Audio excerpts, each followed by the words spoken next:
Think of a mother who had the courage to have her children's descendants killed, or another who simply fed on her own son.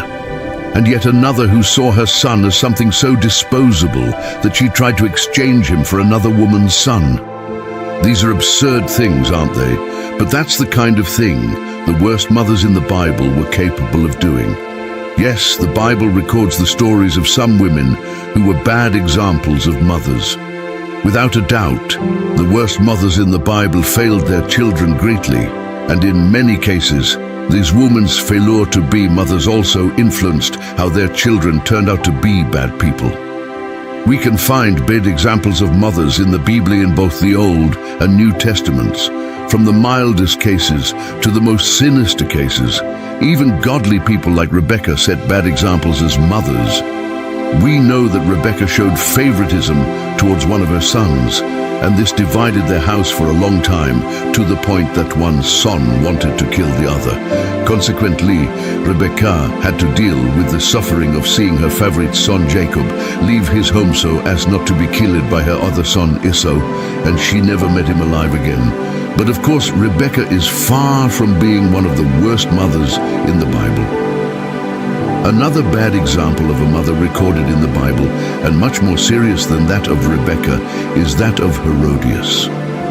This woman, who was the wife of King Herod, left her husband to have a relationship with her own brother-in-law, Herod Antipas. The Bible says that when this immoral relationship was denounced by the prophet John the Baptist, Herod tried to destroy it at any cost. And the way she found to satisfy her feelings of revenge was by manipulating her own daughter. She arranged for her daughter to dance sensually for Herod Antipas and got him to promise that the head of the prophet John the Baptist would be given to her on a plate that same night. And faced with a terrible story, maybe right now you're wondering if things could get even worse. The truth is, yes. So let's now meet the three worst mothers in the Bible. The first bad example of a mother on our list of the three worst mothers in the Bible is the story of an anonymous woman who lived during the early reign of King Solomon, around 970 BC. According to the narrative of the first book of Kings, chapter 3, between verses 16 and 28, two harlot women lived together. The two gave birth at the same time, just 3 days apart. However, one night, one of those women ended up killing her own son by lying on him. Yes, it was something accidental. What makes this woman one of the worst mothers in the Bible was her attitude towards that situation. Instead of mourning her lost son, that woman only occasionally got up during the night, took her housemate's son as her own, and laid her dead son's body on the other woman's body. In other words, she simply exchanged her son as if he were a mere worthless object that she had broken. In the morning, when the other mother got up to breastfeed her son, she saw that the boy was dead. Obviously, she also realized that this was not her son, but the son of the woman with whom she shared the house. That mother's dispute to try to recover her true son reached King Solomon before the king. The two women stated that they were the boy's mothers. So, very wisely, Solomon proposed dividing the living boy in half with a sword, so that each woman would have one half of him. Faced with this proposal, which seemed to be absurd, the true mother soon renounced her son, for she preferred to see him alive with the mother's posture, rather than dead. In contrast, the false mother agreed to the division of the boy, for completely selfishly, she wanted the real mother. He also lost his son when he saw the reactions of the two women. Solomon had no doubts about what decision to make and returned the son to his true mother. Nothing is known about what happened to that imposter mother. We don't know if she later regretted her action or if she went back to having other children. We only know that due to fate, she did not have the opportunity to raise her son. But her behavior makes us question, what kind of mother would she have been to that boy? The second example on our list of the worst mothers in the Bible is the example of another anonymous woman who lived in Samaria, as recorded in the second book of Kings, chapter 6, between verses 24 and 30. This woman's story occurred during the reign of the king Joram of Israel, son of Ahab and Jezebel. During this period, the city of Samaria had been besieged by the king of Syria, and consequently the city suffered a terrible famine. The inhabitants resorted to extreme measures to survive. And in this context, the Bible records that two women made a sinister agreement. They agreed that they would kill and eat the son of one of them, and the next day they would do the same with the son of the other. So the first mother killed and cooked her own son to feed on him. However, when it was the other mother's turn to fulfill her part of the agreement, she refused to kill her own son. The woman who had already killed her son felt wronged and turned to King Joram in search of justice. Shocked by the situation, the king tore his clothes and blamed the prophet Elisha for the people's suffering. The situation in Samaria really was disastrous.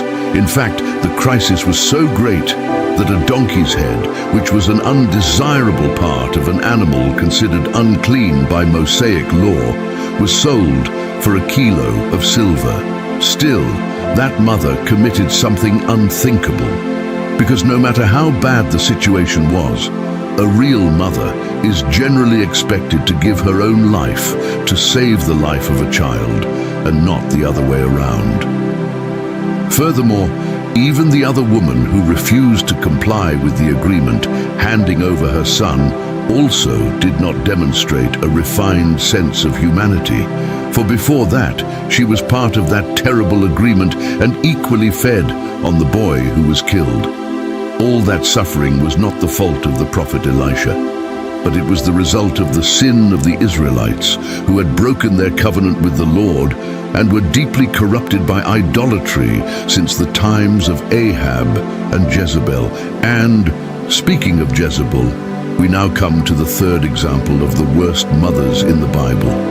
And, oddly enough, this is not about Jezebel, but about her daughter, Athaliah. Undoubtedly, what Athaliah became had a lot to do with the kind of influence her wicked mother had on her. In other words, yes, Jezebel could also be included on this list, but it seems that Athaliah took her mother's wickedness to an even greater level. When Athaliah married Jehoram, the son of King Jehoshaphat, she was able to bring her parents' idolatry to the kingdom of Judah. Furthermore, she managed to make her husband kill his own brothers. Later, when his son Ahaziah became the only survivor of his house after the death of his father and brothers, he assumed the throne of Judah under the strong influence of his wicked mother Athaliah. However, his reign was short-lived, as about a year later he also ended up being killed. Athaliah then took advantage of the situation to usurp the throne of Jerusalem, and it was in this context that we can understand why she was such a despicable matriarch for her family. Have you ever heard someone say that a grandmother is a mother twice? Well, that wasn't the case with Athaliah. All of his children were dead, and all that was left of his family were his grandchildren. However, in a completely insane way, Athaliah had her own grandchildren killed in order to exterminate David's lineage and perpetuate herself in power. But fortunately, one of his grandchildren, who was just 1 year old, escaped that massacre after being saved by his aunt. He lived hidden in the temple for 6 years until he was proclaimed king at the age of 7 in a revolt led by the Jerusalem priesthood. Athaliah, the grandmother no one would like to have, ended up dead. Given all these atrocities, one might question why the Bible records stories of this type. Rebecca. Favoritism and consequences. An example of bad motherhood is the case of Rebecca. She showed favoritism towards one of her children, which resulted in her house being divided for a long period. The situation reached the point where one of his sons wanted to kill the other. As a result, Rebekah had to deal with the anguish of seeing her favorite son Jacob away from home to avoid being killed by his brother Esau. She never saw him again in her life. Herodias, manipulation and revenge. The example of Herodias is even more serious. She abandoned her husband to become romantically involved with her brother-in-law, Herod Antipas. When the prophet John the Baptist denounced this immoral relationship, Herod tried to destroy it at any cost. Herodias, driven by a desire for revenge, manipulated her own daughter. She made the young woman dance sensually before Herod Antipas, and as a result got the promise that the head of John the Baptist would be delivered to her on a plate. The three worst mothers in the Bible. In addition to these examples, there are other cases of obscure mothers recorded in the Bible. Now, let's know the three main reasons mentioned in the scriptures. The truth is that the Bible does not hide the mistakes and failures of its characters. In doing so, it gives us the opportunity to recognize our dependence on God's grace in our lives. Far from the Lord, people are capable of doing the most disturbing things possible, even against those they are supposed to love and protect. These sad examples teach us to value divine guidance so as not to make tragic and immoral decisions that could violate the Lord's precepts and destroy our families. And do you agree that these women are among the worst mothers in the Bible? Would you add any names to this list? Write in the comments. The three worst mothers in the Bible. In addition to these examples, there are other cases of terrible mothers recorded in the Bible. Now, let's meet the three worst mothers mentioned in the scriptures. The Anonymous Woman. The story of an anonymous woman who lived at the beginning of King Solomon's reign is a shocking example of bad mothering. Two harlot women lived together and gave birth almost at the same time, just 3 days apart. One night, one of these women ended up accidentally suffocating her own child while she slept. What makes this woman one of the worst mothers in the Bible was her reaction to this tragedy. Instead of mourning the loss of her child, she simply exchanged the dead baby for the other woman's child, as if it were a worthless object that had broken. The Woman of Samaria. Another example of bad motherhood is the case of an anonymous woman who lived in Samaria during the reign of King Joram of Israel. During this period, the city of Samaria was suffering a siege by the king of Syria, and as a result, a terrible famine was ravaging the region. In this extreme situation, the Bible reports that two women made a horrible deal. They agreed to take the life and consume the son of one of them, and the next day they would repeat the same act with the other woman's son. The first mother fulfilled her end of the bargain by killing and cooking her own child for food. However, when it was the second mother's turn to fulfill her obligation, she refused to take the life of her own son. Queen Athaliah. The third example of bad motherhood is that of Athaliah, daughter of Jezebel. Athaliah brought her parents' idolatry to the kingdom of Judah and convinced her husband to kill his own brothers. Later, when her son Ahaziah became the only survivor of his family, she ordered the murder of her own grandchildren in an attempt to eliminate David's lineage. Fortunately, one of his grandsons escaped and was crowned king at the age of 7. The Bible records these stories of terrible mothers to show us the importance of God's grace in our lives. When people turn away from the Lord, they are capable of committing the most disturbing actions, including against those they are supposed to love and protect.